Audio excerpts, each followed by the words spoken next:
Let me get to Charles Barkley, who, of course, is the star of TNT. Chuck, good morning. How are you? Good morning, brother. How you doing? I'm doing okay. I was worried about you last night. They were picking on you, and I thought if Kenny was a little bit bigger, you might have popped him. No, man. We just have fun. You know, it's crazy right now, working every day. So we're just trying to make sure people watching and enjoying the show. The Yeah. basketball's been good. But are you out of the prediction business? For today, I'm gonna take some time off. I'm 0 for 3 on guaranteeing, so I'm gonna take some time off. Yeah, I'm gonna definitely take some time off. Yeah, but you have to have something attached to your guarantee. Like if it doesn't happen, then this has to happen. Well, the good thing about my guarantees, you know, I'm not in one of those states where I can bet on the app right now for FanDuel. So, and I'm not near a casino. So right now, they're just words. Well, that's probably a good thing. I did love the Blazers prediction just from the fact that you were so strong with it. And then Shaq broke your broom when you said there was going to be a sweep. That was good TV. Yeah, man. You know, the Blazers looks like they've run out of gas. But the main thing, the Lakers are making shots. You know, they were the worst three-point shooting team in the NBA all season. But the last 3 games, they're making shots. I mean, we knew AD and LeBron were going to play great. But now they're making shots. The key is, can they keep doing it? I mean, because even though they're on a hot streak, you know, their track record says they're the worst NBA three-point shooting team in the NBA all season. Yeah, I don't know if Portland is going to solve everything for the Lakers. To me, it was kind of the perfect team to face because they don't play any defense. But I don't know what's going to happen this next round. I mean, Utah has been surprisingly good considering Conley left the bubble. Bogdanovich had the wrist surgery there.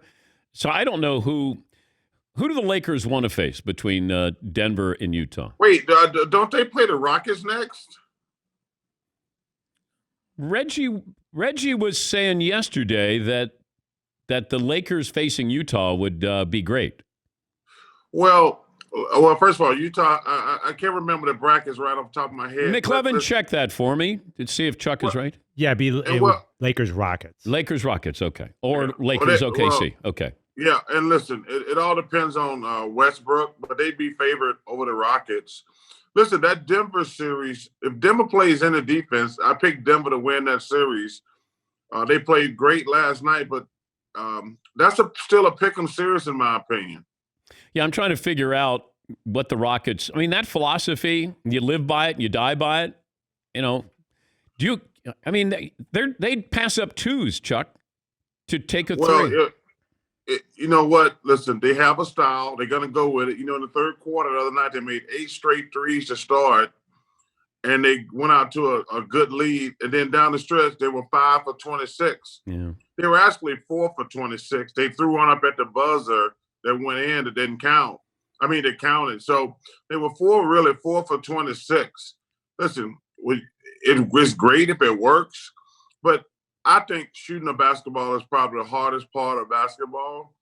And you're just going to go through streaks where you can't make them. You know, that year against the Warriors, they missed like 30 in a row. And my question is, can they, against an elite team, an elite defensive team, can they make 4 out of 7 days? And I just think that's too hard to do. Yeah, I'm with you on that. I think they're a great regular season curiosity. But when it gets to the postseason, I just think that system is flawed because their shooters aren't as good as Golden State shooters. And Golden State plays defense as well when they were having their title runs. Well, and also, I think you put so much pressure on one guy. James is the best one-on-one player I've probably ever seen. You know, no disrespect to Michael or Kobe, but James Harden, when I said it a few years ago, everybody said I was crazy. Now they know this guy is unstoppable one-on-one. Yeah. But the problem is you always get tired. I mean, I remember when I live in Phoenix. I thought Steve Nash wore down every year. I believe that. I just think it's too hard to do that for 2 straight months. And the same with Iverson. You know, these guys who have to carry that every single night, people don't realize, the pressure and just the energy that you exert trying to do that every single night. Well, and Dan, one thing that I've said is you have to do it every single night. You think about it. LeBron had a bad game, and they still beat Portland.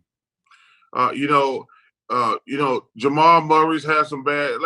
James Harden is the only player in the NBA who has to play great for his team to win every night because he has the ball 100% of the time. He has to play great every single night. There's no other player in the NBA who has to play great for their team to win. I'd argue Luka has to play great for that team to win. Well, but I'm saying he can get, the other day when he scored the 40 points, that was fantastic. But if he got 25 points, they could still win. James has to get, in my opinion, James has to get a minimum of 30 a night for that team because he's the guy, especially with no Russ. Yeah, I understand what you're saying. And speaking of Luka last night, the Clippers blow him out, but there's that moment where Morris steps on Luka's bad ankle. Now, if you're the NBA, do you read anything? It's hard to read intent into something, Charles, but given the physicality and what's happened with the Clippers to Luka and what they've said and done, do you say or do anything to the Clippers if you're the commissioner? The plays did not look good, in my opinion, because if you look at the play, the play's already dead. The ball's in the basket. There's no reason for him to be going toward that basket. You would actually be getting back on defense. I don't want to get on your show and accuse somebody of playing dirty, but I will say this. There was no reason for him to be going toward Luka in that situation. I mean, the ball's in the basket, and you normally would be getting back on defense. It's not a good look. I mean, Adam's going to have to take a look at that, but it doesn't look good. I'm not going to lie. Yeah. Once again, it's hard to read intent in there, but I agree with you. I said that about 15 minutes ago. Morris is not making a basketball move. There's no reason for him to be going towards Luka because it's an inbounds pass there, and then he steps on the back of his ankle there. So yeah, I mean, Dan, listen, I don't ever want to get on TV and accuse somebody of doing something dirty, but I'm saying, listen, the evidence does not look good. There's no reason. I mean, the ball's in the basket. I've looked at it 100 times. I'm exaggerating, obviously. I'm like, okay, the ball's in the basket. He's not even close to the lane when the ball goes in the basket. Yeah. And then he runs in the lane and steps on the guy's ankle. It's not a very good look. What do you think of the Clippers right now? Last night change anything? Well, I think they saw the Lakers play with great energy and effort, and they're like, you know what? We can't beat that team the way we're playing. Listen, I think that 100% of people in the world going into the season thought it was going to come down to the Lakers and Clippers. I think it's fair to say it's pretty much still going to come down to the Lakers and Clippers in the West. Denver's really inconsistent and bad defensively. I think Utah, the loss of Bogdanovich, is a really big deal. I thought if Bogdanovich played, that was a pick'em series. So I don't think anything changed my mind. It's going to be the Lakers and the Clippers in the Western Conference Finals, in my opinion. Charles Barkley, the Hall of Famer, TNT's Inside the NBA, joining us on the program. Greek Freak is Defensive Player of the Year. Now he's going to be the MVP. Can you be the best player in the sport but not be the face of a sport? Well, listen, what he's accomplished at this age is incredible. And I tell you what, Dan, he's such a great kid. His humility. I think about last year when we had him on the award show and he won the MVP, he was crying. I mean, even last night when we gave him the Defensive Player of the Year, he was emotional. He's a great kid. I heard you guys talking about earlier one of your poll questions. I mean, he's only 26. Yeah. Michael Jordan didn't win his first championship until he was 28. I think the same thing with LeBron. I get frustrated when these guys in the media, not you, but the guys in the media talking about, well, if he don't win the championship this year, he's got to leave Milwaukee. I'm like, nobody said that to Michael Jordan when he would, like I love the way these guys like, oh, he hasn't won it. He's got to leave Milwaukee to win the championship. I hope he wins the championship. It'd be great for the NBA. I hope he stays in Milwaukee. I'd hate to see him join a super team because, that dilutes the NBA. But what he's accomplished so far is incredible. And I would love for him to be the face of the NBA because he's such a great kid and a hell of a player. Whose reputation has gone up the most in the bubble? Damian, Doncic, Jamal Murray, Donovan Mitchell? Well, that's a really difficult question and a great question. Listen, I think that Dame was awesome. That team, man, they got a lot of talent. I hate that they ran out of gas. I wish they could be together for the entire season because they would have been a 1 or 2 seed. But what Donovan has done so far and what Luka's done, man, listen, the NBA has got some great players. They're really close to being superstars. I mean, man, I feel really good about where we're going in the future. But I don't think you can say I'll take any one of those guys you mentioned, man, to be honest with you. I mean, they've been great in the bubble. And listen, I want to give Adam Silver a shout out. Let me tell you something, man. I have been on the record. I thought there was no way this thing would work. I thought there was no way this thing would work. Same thing with my boys in hockey. Shout out to the Tampa Bay Lightning. Hell of a game last night. My boy John Cooper's the coach. I was watching the whole game. But let me tell you something. I thought there was no way this thing could work without a bunch of positive tests. But shout out to Gary Bettman and Adam Silver, and also to the players for staying really. I mean, we've had a couple of hiccups, but I cannot believe we made it this far with no positive tests. Now, that's going to change the next round when we start bringing in families and things like that. But we've already been farther than I ever thought we would get. And also, Paul George said he was in a dark place. He was battling depression in the bubble there. Yeah, I'm not sure what that was about. I have already talked to a couple of players and they were complaining about the food and things like that. I'm not sure listen, the people who are living in the pandemic, who've lost their jobs, we got a hurricane battling down on Houston, the 2 hurricanes. So I don't think guys making millions of dollars should be worried just because they're stuck in a place where they can go fishing and play golf and play basketball and make millions of dollars. That's not a dark place. The thing that just happened in Wisconsin, the thing that's happening with this pandemic, all these people losing their jobs, those people are in a dark place. We are the luckiest people in the world to dribble a stupid basketball and make millions of dollars. We're never in a dark place. I just think we need to be careful what we complain about.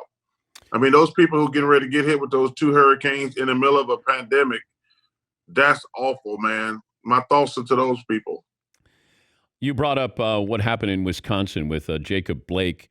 And there was talk yesterday that some of these players were looking at maybe sitting out. The Raptors, a couple of Fred VanVleet, that maybe they would sit out a game in protest of what happened when he was shot 7 times.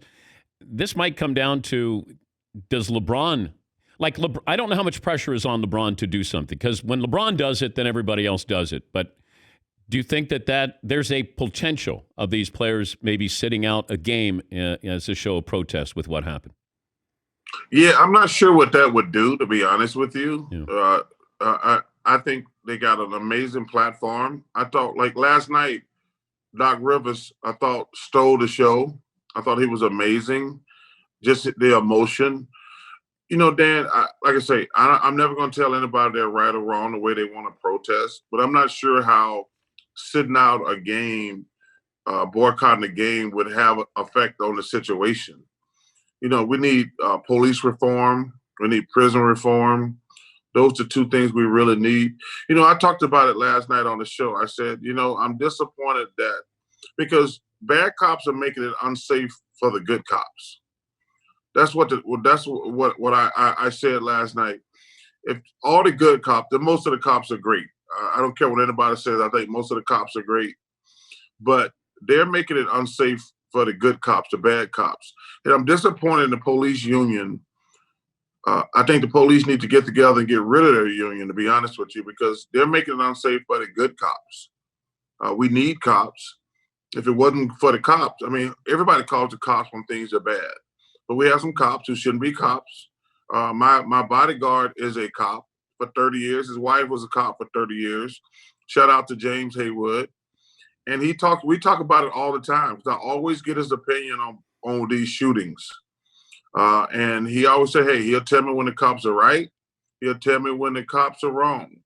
And so this clearly was the shooter guy in the back with kids in the car. I know there was an altercation beforehand, which I'm not sure what's going on with the media. They did not show us the altercation in advance.